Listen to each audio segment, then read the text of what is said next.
किसान की जो पहले मांगे थी वो तो सभी मान ली उन्होंने। हाँ। जब श्री गुरु नानक देव जी का जन्मदिन था तो मोदी साहब ने मान ली भी चलो भाई साहब अगर आप कहते हो तो ठीक है, तो वो तो कोई दिक्कत नहीं है। लेकिन अभी कुछ जो जिनको हम कह सकते हैं कि ये अपनी गिरोह बना के बैठे हैं, तो बैठे रहे भाई, उसमें क्या है, कोई बात तो नहीं है मैं ऐसे। कह रहे सारी चीजें नहीं, एमएसपी पे बात नहीं हुई, हम सरकार एसपी पे देखो पता क्या है, इनको सब कुछ मिल रहा है, हाँ।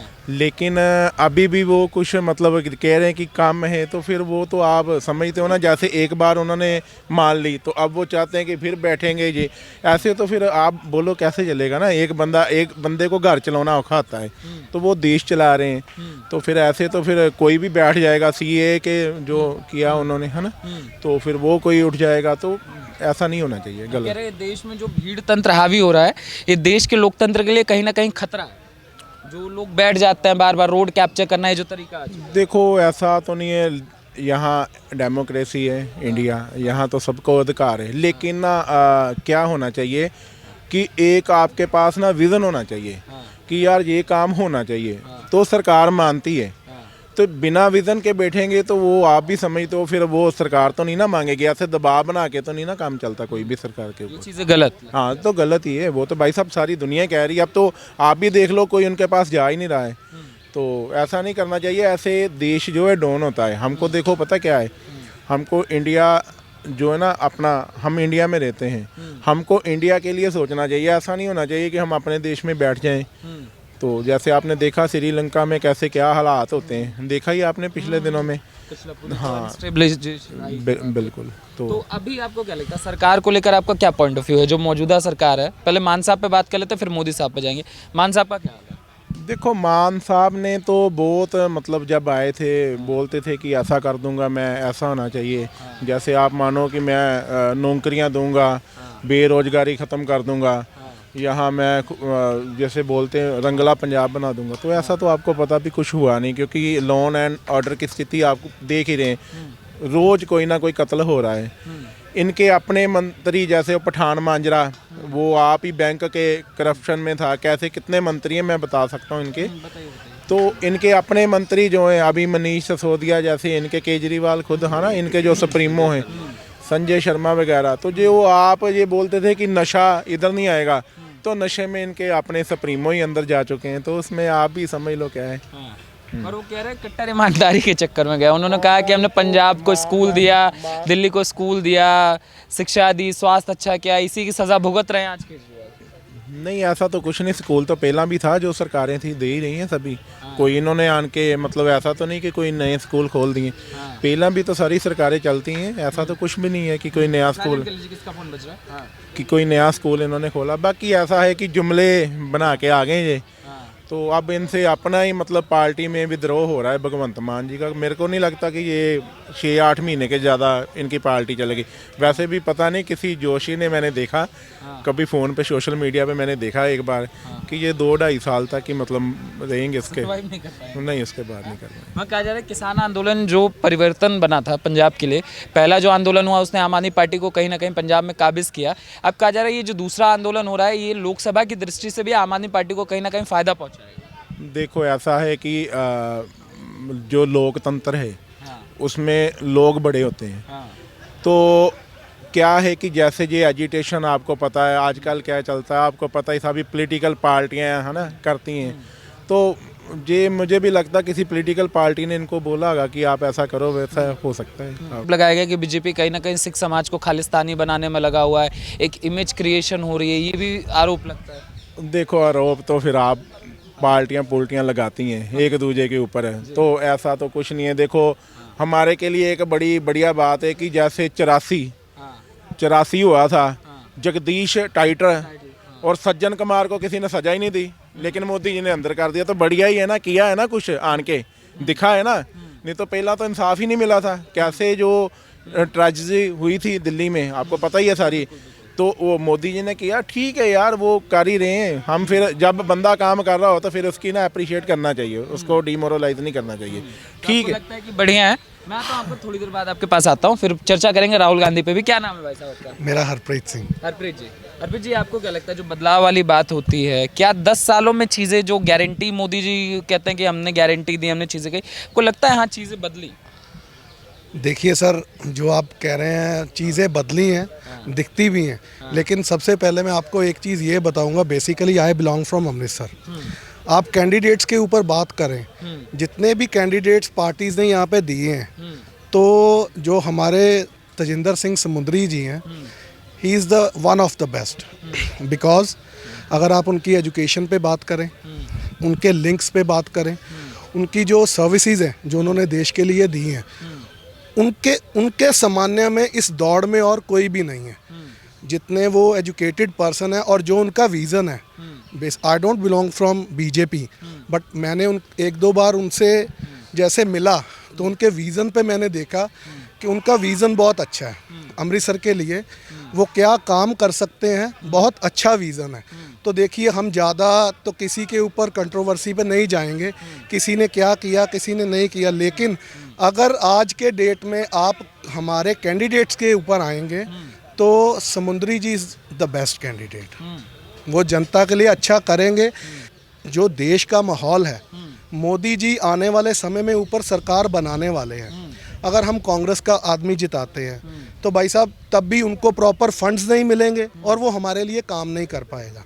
अगर हम आम आदमी पार्टी की बात करें, उनका भी सेंटर में होल्ड नहीं है और वो काम नहीं कर पाएगा। मैं तो यही अपनी आपके माध्यम से अपनी अमृतसर की जनता को अपील करना चाहता हूं कि आप सोचिए समझिए, इस चीज़ पे विचार करिए, जो कैंडिडेट हमारे लिए अच्छा है उसी को ही वोट करें। आप कह रहे हैं मोदी जी ही आने वाले हैं, सबको पता है, मगर अभी राहुल गांधी की एक प्रेस कॉन्फ्रेंस हुई थी अखिलेश यादव के साथ में, तो उन्होंने कहा ऐसा कुछ नहीं है, हमने भी सर्वे करवाया, पहले तो 180 सीटें आ रही थी, अब तो उसकी भी उम्मीद नहीं है, भाजपा की उतनी भी सीटें नहीं आने वाली। सर देखिए, जहाँ गठबंधन आ रहा है, जहाँ तक सवाल है गठबंधन का, मैं आपको एक बात बताता हूँ। अगर मोदी जी अकेले बीजेपी ने शासन किया है तो 10 साल में देश यहाँ तक पहुँच पाया है।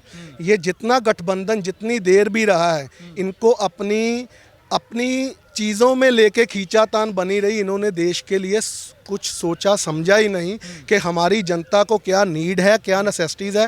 अगर लालू जी आए तो वो बोले कि भैया मेरे को रेलवे मिनिस्ट्री चाहिए, अगर आप नहीं दोगे तो मैं लेफ़्ट कर जाऊंगा।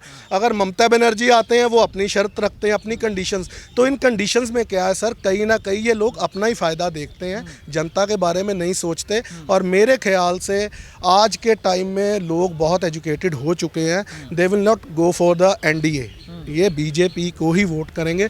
बिकॉज आप भी समझते हैं, अगर एक आदमी के हाथ में एक परिवार का सिस्टम होता है तो वही परिवार आगे चलता है। जहाँ पे ज़्यादा खींचातान बनने लगती है वो परिवार आगे बढ़ नहीं सकता। लोकतंत्र खत्म हो जाएगा, डेमोलाइज हो जाएगा चीज़ें। अगर प्रधानमंत्री आ गए तो विपक्ष तो यही दावे करता है कि चीज़ें उस तरीके से बचेगी नहीं। विपक्ष को तो एक एक करके समाप्त कर दिया है सर। लोग केजरीवाल को डाल दिया भाई। देखिए, मैं आपको बताता हूँ, लोकतंत्र नहीं ख़त्म होगा। उनकी अपनी जो पंजाबी जी कहते सरदारी, उनकी अपनी सरदारी ख़त्म हो रही है, क्योंकि उनको लोग अब पूछते नहीं हैं। उनकी अपनी जो पार्टीज़ हैं वो ख़त्म हो रही हैं, वो मिट्टी में मिल रही हैं, क्योंकि मोदी जी ने काम ही इतने अच्छे किए हैं और लोग मोदी जी को प्रमोट कर रहे हैं। उनको अपनी पार्टी बचाने का खतरा है, डेमोक्रेसी का खतरा नहीं है। वो जो डेमोक्रेसी कर रहे हैं, वो सिर्फ और सिर्फ अपनी पार्टीज़ के लिए कर रहे हैं। They don't care about the peoples, they only care for their parties. Modi ji में ऐसा क्या रहा है कि 10 सालों में भी वो करिश्मा जो है वो कम होने का नाम नहीं ले रहा। सर देखिए, आप मोदी जी की बात कर रहे हैं, मैं सिर्फ मोदी जी की बात नहीं करूंगा, उनकी जो टीम है, जैसे हमारे नितिन गडकरी जी, भाई साहब, जो उन्होंने देश के लिए काम किया है, जो हमारे सड़कें बनवाई हैं उन्होंने, जो चीज़ें वो कर गए हैं, इन्होंने नहीं वो कर पाए। और बेसिकली मोदी जी की जो पूरी एक टीम है, उनकी एक खासियत है, वो चुप रहकर अपना काम कर रहे हैं, ज़्यादा बोलने में समय ख़राब नहीं कर रहे। जैसे कि ये इनका जो गठबंधन था, ये ज़्यादा समय अपनी लड़ाई में खींचातानी में ख़राब करते थे। उनका विज़न सिर्फ देश की प्रगति के लिए है, देश को आगे बढ़ाने के लिए। और मान साहब का क्या हाल है? मान साहब देखिए सर, किसी के बारे में हम क्या आ जाते हैं, पर लॉ एंड ऑर्डर की स्थिति जो है वो बहुत ख़राब है सर। मतलब आज के समय में व्यापारी को भी डर है। जो हालात हमारे पंजाब के बन चुके हैं, रोज़ अमृतसर की अगर बात बताऊं तो रोज़ कहीं ना कहीं कत्ल हो रहा है, स्नैचिंग्स हो रही हैं। और दूसरी बात सर, सबसे बड़ी बात थी जब मान साहब आए थे पंजाब में, हमारे पंजाबियों का एक बहुत बड़ा मुद्दा है नशे का। तो they told that I will, मतलब मैं उनको उसको बिल्कुल ख़त्म कर दूंगा, पर सर वो आगे से बड़ा है, ख़त्म नहीं हुआ। देखिए, एक कुर्सी पे बैठ के शासन चलाना एक अलग बात है, लेकिन ज़मीन से जुड़ के लोगों को उस चीज़ की डिलीवरी देना अलग बात है सर। लेकिन उनकी बातें बहुत थी, लेकिन जो नशे के ऊपर वो कैपेबल नहीं रहे उसको रोकने के लिए। मान साहब, बिल्कुल। और क्या समस्या आ रही है? समस्याएं सर, मतलब लॉ एंड ऑर्डर की स्थिति खराब है, नशा बहुत हुआ है, मतलब जो जो उन्होंने बोला था वो चीज़ें पूरी हो नहीं पाई। यंग है, ये जो नशे वाली बातें होती है, आप आम मतलब दौर में कैसा, मतलब किस तरीके से चीज़ों को देखते हैं, क्या देखते हैं पंजाब के अंदर, अमृतसर के अंदर? जी, परसों एक खबर आई है, संगरूर और पठानकोट में 7 युवा जो है वो नशे के कारण मृत्यु को प्राप्त हुए हैं।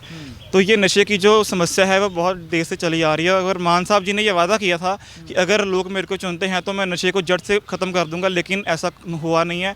नशे की जो समस्या है वो बिल्कुल बड़ी है, घटने की बजाय वो बड़ी है। और कर्जा भी जो पंजाब का है वो 70,000 करोड़ रुपए बड़ा है। इन्होंने बोला था कि हम कर्जा कम करेंगे, लेकिन उल्टा वो बढ़ गया है। तो मान साहब ने जो वादे किए थे वो पूरे हुए नहीं है, उल्टा वो जो है कर्जा भी बढ़ गया है, नशे की समस्या भी बढ़ गई है। तो कहीं ना कहीं ये पंजाब के लोगों को देखना पड़ेगा कि हम अपना वोट किसे दें। और इस बार मेरी लोगों से हाथ जोड़ के विनती है कि सोच समझ कर आप जिसको भी वोट डालिएगा, सोच समझ के डालिएगा। सोच समझ कर। आप बताइए भाई साहब, क्या नाम है आपका? मनीष कोहली। मनीष जी, क्या लगता है ये लोकसभा चुनाव में जो ये दमखम दिखा रहे हैं उसमें आपको क्या लगता है, क्या प्रभाव लग रहा है? नहीं, लोकसभा चुनाव तो अच्छा जा रहा है जी, लोगों का सोच में अभी बदलाव आया भी और आगे आना भी चाहिए। अब आपका जो भी उम्मीदवार है बड़ा सोच समझ के सिलेक्ट करने का टाइम आया है। जो पहले परफॉर्मेंस आप पार्टी ने दे के यहाँ पे आई है, आप इंटरनली सिटी में जाके देखिए अभी सिटी का क्या हालात है। ये झाड़ू लेके आए थे कि हम सारा सिस्टम को सफाई करेंगे, सारा क्लीनिंग करेंगे, लेकिन अभी वो जो आप इंटर सिटी में जब आप जाके देखें तो सारा सिटी ही जो है सारा गार्बेज से भरा हुआ है। तो जो बेसिक ग्राउंड लेवल पे कुछ काम नहीं कर पाए वो पार्टी का क्या काम करेंगे, हमारी तो ये समझ में नहीं आया अभी तक बात। मान साहब का? मान साहब का जी। हीरा मुख्यमंत्री है भाई। नहीं, वो हीरा मुक्त तो वो ठीक है जी, आप कह सकते हैं, लेकिन वो उनका ग्राउंड लेवल, केजरीवाल जी कहते हैं, आम आदमी पार्टी के। वो जो ठीक है जी, वो सब बंदे अपने घर के आदमी को तो सब ऐसे बोलेंगे ना, लेकिन आप सिटी का इंटरनल कंडीशन देखें जाके, या सिटी का लॉ एंड ऑर्डर देखें तो आपको ये सारा सिस्टम समझ में आ जाएगा। मैं कह रहे काम के दम पर इन्होंने तो कहा कि हमने इतना काम पंजाब के अंदर कर दिया है कुछ ही सालों में कि इस बार लोकसभा चुनाव में हम ही हम हैं, बाकी मदन लाल खुराना। मदन लाल खुराना। क्या उम्र होगी खुराना जी आपकी? 75। थोड़ा सा यहाँ आ जाएंगे खुराना जी, क्या लगता है, मतलब आप 75 साल की उम्र, आपने सभी सरकारों को देखा, अभी मान साहब आए हुए हैं और सेंटर में मोदी जी हैं, क्या फ़र्क दिखता है आपको? देखिए जी, बीजेपी को तो आना चाहिए आगे अब। हाँ, मैं तो यही कहूँगा कि बीजेपी को अब आना चाहिए, मोदी जी को लेके आएंगे हाँ। तभी ये जो है हम खुश रह सकते हैं। हाँ। और कारण क्या दिखता है इसके पीछे? कारण आप देखो, ये जो सरकारें हैं जो ये काम कर ही नहीं रही। जो मोदी जी ने काम किया है बाकी तो और कोई कर ही नहीं रहा। पूरे देश को दिखता पूरा है। देश को दिखता है। जो मोदी जी ने काम किया है वो पूरे देश को दिखता है। देखा आपने तो? राम मंदिर बना, जो हमारा राधे हैं, 370 जो आज तक नेहरू जी ने लगाई थी, वो कोई तो कहते थे वो कोई तोड़ नहीं सकता। तिरंगा उठाने वाला नहीं होगा, कोई तिरंगा उठाने वाला नहीं होगा, कोई तोड़ नहीं सकता। आज वो उसने करके दिखाया। आज ऐसा माहौल है, लोग घूमने जाते हैं। पिछले साल रिकॉर्ड टूट गया कश्मीर में घूमने वालों का। तो ऐसा हालात कर दिया है J&K में, जम्मू कश्मीर में, कि अब वहाँ बिल्कुल शांति है। मगर यहाँ विपक्ष वाले कहते 370 से आम जनता का क्या लेना? अरे विपक्ष तो कहेगा ही। विपक्ष विरोध नहीं करेगा तो विपक्ष उसको कौन कहेगा? उसका काम ही है कहना का। काम ही कहने का। उसका काम ही है कहना, काम करना नहीं, दूसरे को करने नहीं देना। खुद करना नहीं है, दूसरे को करने नहीं देना। करना चाहते तो है राहुल गांधी, गरीबी दूर करना चाहते हैं देश। अरे गरीबी कहाँ है? गरीब दूर करना चाहता है। गरीब है, गरीबी है कहाँ पे? ये बताते हैं गरीबी है। सबसे सस्ता वर्ल्ड में जो है ना, इंडिया है। आज लोग 10 रुपए में भी यहाँ पे खाना खा सकते हैं हमारे अमृतसर में।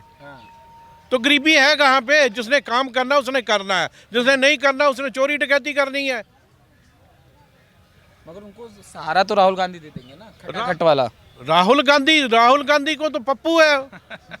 वो तो पप्पू है, उसको पता नहीं है देश का क्या बोलना क्या नहीं बोलना, कभी कुछ बोल जाते हैं, कभी कुछ बोल जाते हैं। उनको देश की नॉलेज ही नहीं है, उनको हिस्ट्री नहीं है उनको पता देश का। कह रहे विदेश से पढ़ के आए हैं, विदेश की डिग्री है उनके तो विदेश के बारे में बात करें ना। अगर विदेश का इसको तो अभी तक इसकी डिग्री तो नहीं है ना, इंडिया की डिग्री तो नहीं है ना उसके पास। इंडिया में कमजोर है। हाँ। हाँ? आपको क्या लगता है भाई साहब, थोड़ा सा आगे आ जाएंगे, क्या नाम है आपका? सुशील जी। सुशील जी, जो चर्चाएं चलती हैं, लोकसभा चुनाव है, खासकर मैं अमृतसर को फोकस और पूरे पंजाब की क्या स्थिति है, जो चर्चाएं चलते हैं पूरे देश में? अभी मान साहब आए हैं, केजरीवाल के अलग दावे हैं, केजरीवाल अभी फिक्र में, ईडी के गिरफ्त में जो है, कह रहे मुझे बहुत टेंशन है पंजाब और दिल्ली की। और आम आदमी पार्टी अलग दावे करते कि एक हीरा मुख्यमंत्री हमने पंजाब को दिया बहुत चुनकर। आपको क्या लगता है? नहीं, पंजाब का तो बहुत बुरा हाल है जी। लॉ एंड ऑर्डर बिल्कुल कुछ भी नहीं है यहाँ पे। और चोरी वगैरह, डकैती वगैरह तो जहाँ ऐसी आम हो गई, जैसे पहले बिहार में होती थी ना, किसी टाइम पे बिहार को कहते थे गुंडा राज था, वैसे ही अब पंजाब में है ये, मान साहब के आने से। और मान साहब से पहले थोड़ा कुछ ठीक था, पर इनके आने से ज़्यादा हो गया। इनके आने से ज़्यादा? हाँ, ज़्यादा हो गया है। इनसे कंट्रोल नहीं हो रही, पुलिस भी इनसे कंट्रोल नहीं हो रही, कुछ नहीं हो रहा। और जैसे बीएसएफ का आपको बोल रहे हो, बीएसएफ की इन्हें क्या, किसी को क्या तकलीफ है? वो बीएसएफ भी तो अपनी है, कोई बाहर की थोड़ी है। कोई बाहर की फोर्स ला के उन्होंने बढ़ा दी है, कोई बाहर की कंट्री से आई है।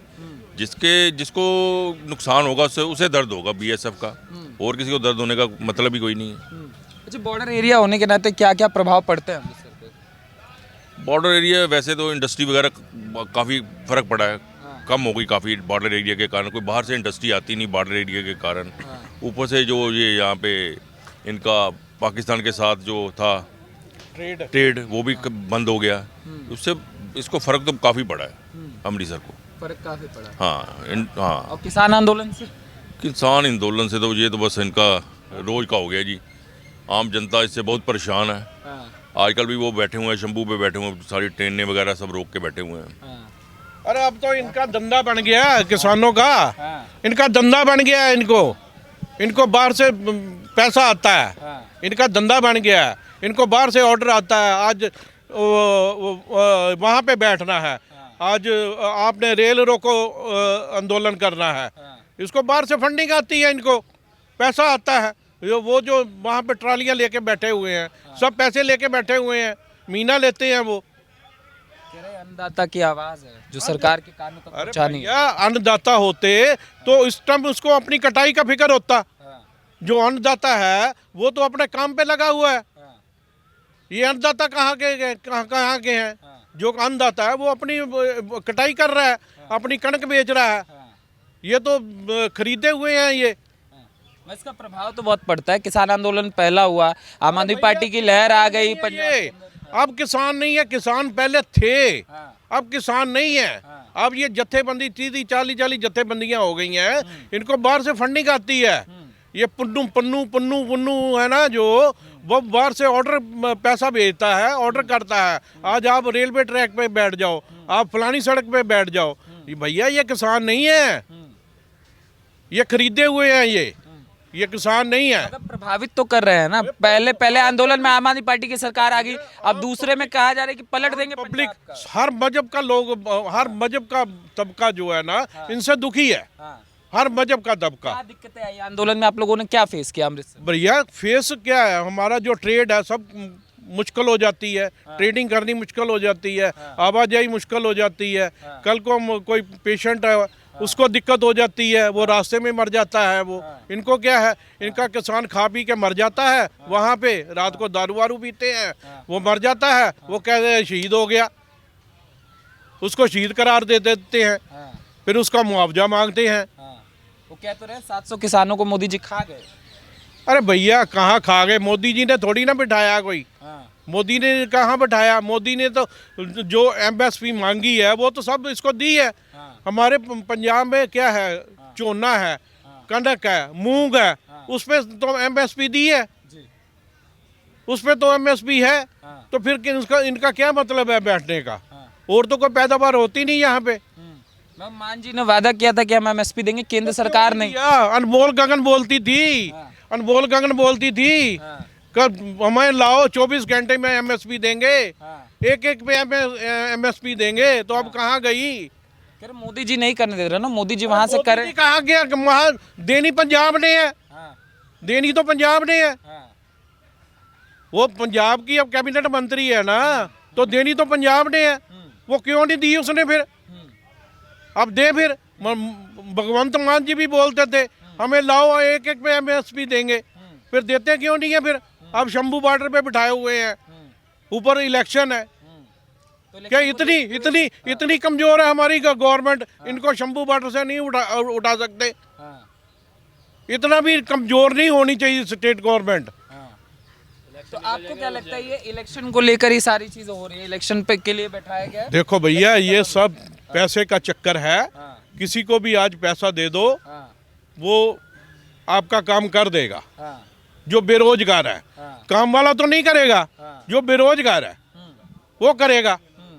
उसको क्या है, उसको दिहाड़ी मिलनी चाहिए, वो बैठ जाएगा। आज भी जो रैली होती है वहाँ पर भी क्या होता है, 500-500 रुपये लेके 4 झंडे उसने जेब में डाले होते हैं, एक अकाली का, एक BJP का, एक कांग्रेस का, एक आम आदमी पार्टी का। 2 बजे रैली है आम आदमी पार्टी की, झंडा निकाल लेंगे आम आदमी पार्टी का। 3 बजे रैली है अकाली की, झंडा निकाल लेंगे अकाली का। 5 बजे BJP की है, झंडा निकाल लेंगे BJP का। 500 रुपया उससे मिल जाता है, 500 2000 रुपया धंधा हो गया। 2000 का धंधा हो गया। हाँ, जो बंदा है, आम जो शहरी है, उसके पास कहाँ पर टाइम है रैली में जाने का?